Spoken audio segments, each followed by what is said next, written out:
Hello, everyone. Today, we're going to look at a fun game which I played during a lesson with one of my students. We played against someone rated a little bit over 1400, and we're going to learn some attacking ideas and also some chess stuff. I want to give shout out to David, who gave me permission to use this game. David used to live in St. Louis, and now he lives in Milwaukee, and I'm very happy that I get to continue to do lessons with him. Um, so David likes to play the Ruy Lopez, which is what happened. E4, E5, knight 3, knight C6, bishop B5. The points we don't want to take yet, it doesn't work yet. The logic is if we try to do this and this, there will be queen C4.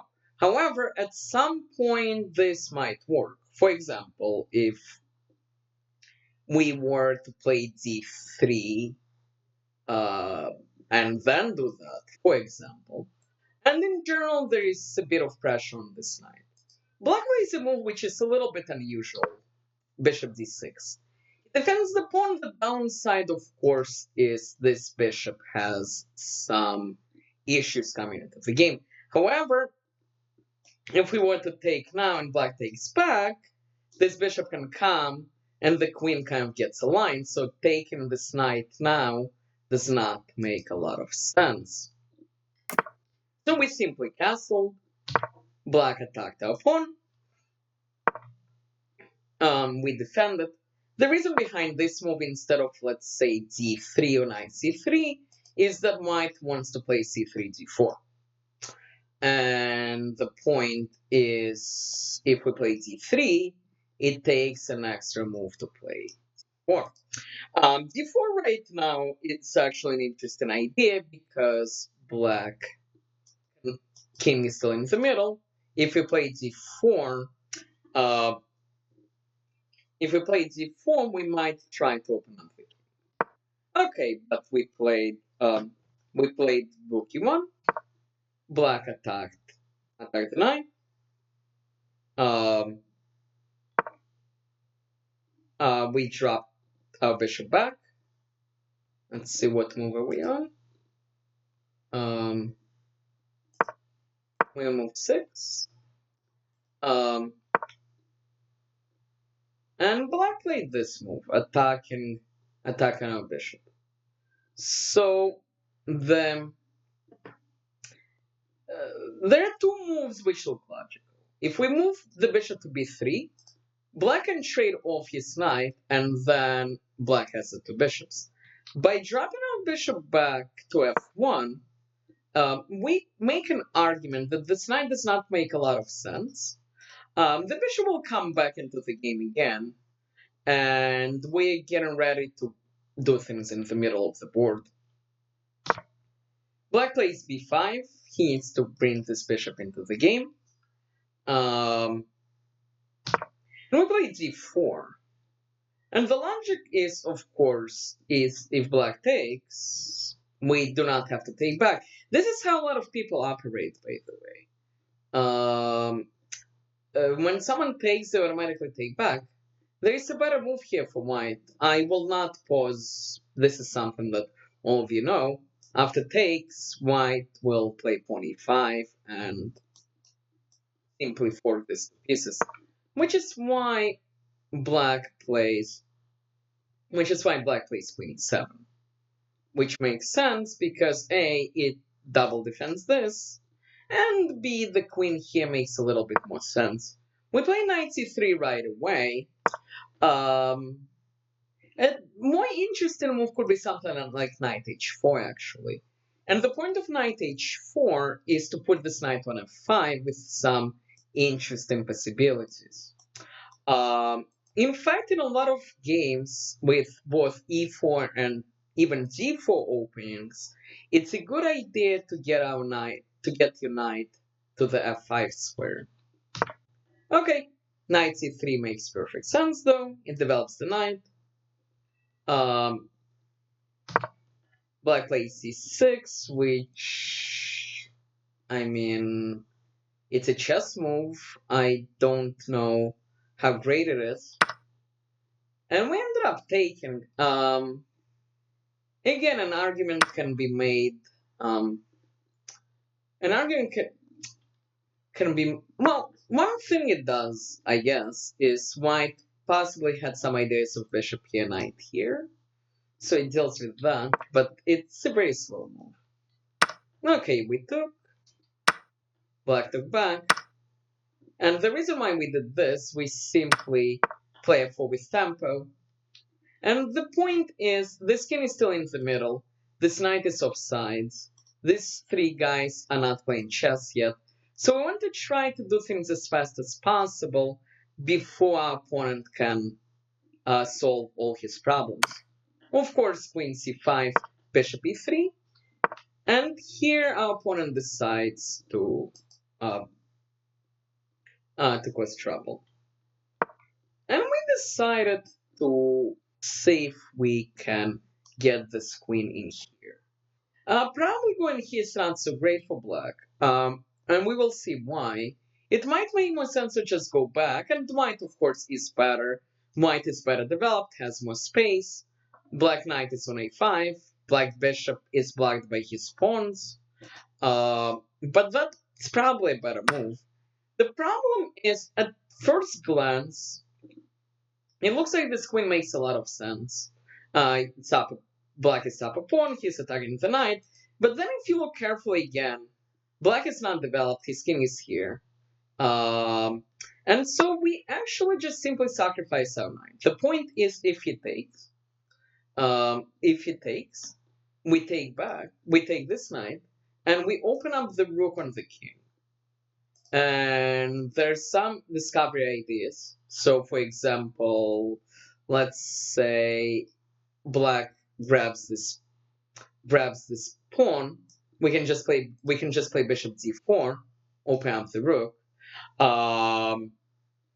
And if black castles, we just open things up, and this is a lot of fun. If black does something like this, we just save our knight, and the knight is coming here in the next move. So this is actually a very instructive moment, because a lot of people would just panic and say, oh no, my knight is attacked, and they would defend it. Moving the knight, of course, drops this pawn. But if you think a little bit longer, you realize that you don't just have to automatically defend when you attack. Sometimes a counterattack might be better. And so e5, side goes back, but again, black doesn't have any development. It's actually kind of interesting. Black is up a pawn here, but white is completely winning after something as simple as knight here because of this outpost. And it's not something that black can stop. Not that that stops it. His best chance could be something like knight b7, and argue that none of his pieces will ever play chess again. But already, if I'm not mistaken, in this position, white is about +9. Let's see what the computer says. Let's see. Yeah, white is close to +9. +10 now, if I let it run. Computer is trying to decide what terrible move is best for him. In fact, second best move is giving up the queen, which is interesting. So let's get back to the actual game. Black plays c5. Doesn't do anything because it's simply taken by the bishop. This king is not going to survive very long. I don't even know what the purpose of c5 actually was. Well, I guess the point was to bring the knight back, but this is a very terrible price to pay to bring your knight back into the world. Because here, of course, the knight shows up on d6. If the king goes in this direction, of course, he walks into a discovery, and white can simply take. And after what happened in the game, knight takes, And this is instructive because most people would just grab the rook, which is, of course, winning. But there is a point, a lot of people end up finding a good move and settling for it. Important thing to remember, if you see something good, spend a few seconds. Maybe you will be able to find something better. I'm going to pause and let you find that better move. And here actually white has a checkmate. Uh, Queen check and the knight mate. Okay, just to review, there are several important ideas which we need to remember, from this game. Um, Remember, you don't want to help your opponent develop their pieces. Something like this would not be a very good move. Um, that's lesson number one. Lesson number two. When your opponent makes his piece worse, don't let him trade off that piece. Make that piece suffer. Um, in this case, make this knight suffer on the edge of the board. Um, and the third point is when your opponent's king is still in the middle, try to play actively. Try to open up the middle and see if you can get the king. And material is important, but a lot of people look at material and forget about everything else. Again, in this position, black is up a pawn, but the computer will probably argue that white is completely winning. Let's see the analysis. After queen b2, white is up a queen. Although, um, if you just count material, black seems to be up a pawn. So that's an important idea to remember. And again, don't when you attack, don't just defend. Look for your own forcing moves. Look for your own ways to attack. And if you combine all those things, it's not a surprise that this game ends very quickly with the knight coming, the queen coming, and checkmate. I hope you enjoyed this video. Once again, thanks to David for letting me show this game. I look forward to creating more exciting material. If you like this video, please click like, please subscribe, please tell all your friends about this glorious channel, and I will be back soon. Thank you.